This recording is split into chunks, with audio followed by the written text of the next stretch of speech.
Christmas పేరు చెప్పి ఈ డాన్స్ జోక్స్ వేస్తున్నారు. వీటి వలన ఒక అల్లరి కలుగుతుంది తప్ప ఒక ఆత్మకు రక్షణ గాని, ఒక దేవుని బిడ్డల ఆత్మీయ జీవితంలో ఉజ్జీవం గాని ఎక్కడ కలుగుతున్నాయమ్మా? ఈ యవనస్తులు ఉన్నారు కదమ్మా, చర్చి డెకరేషన్ చేయమంటే రాత్రంతా చేయడానికి కూడా ఆసక్తి చూపిస్తారు. రాత్రులన్నీ ఎన్ని రాత్రులైనా ఆ ఆసక్తి తగ్గదు.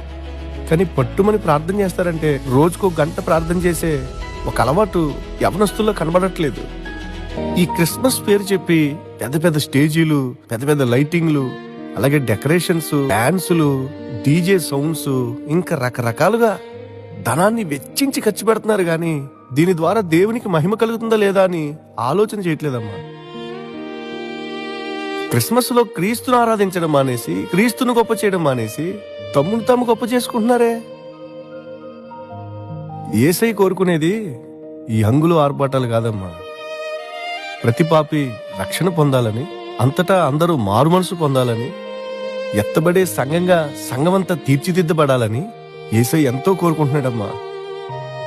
కానీ బాధాకరం ఏంటంటే చాలా క్రిస్మస్లు క్రీస్తు కనబడకుండానే, సువార్త వినబడకుండానే జరిగిపోతున్నాయమ్మా.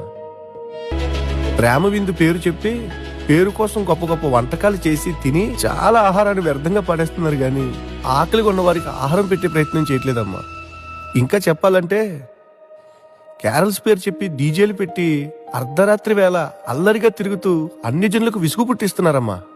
ఏమని అడిగితే గొర్రెల కాపర్లు రాత్రి వేళ వెళ్ళారు కాబట్టి మేము కూడా రాత్రి వేళ వెళ్తామంటున్నారమ్మా. వాళ్ళకి రాత్రే తెలిసింది కాబట్టి రాత్రే బయలుదేరి వెళ్ళారు.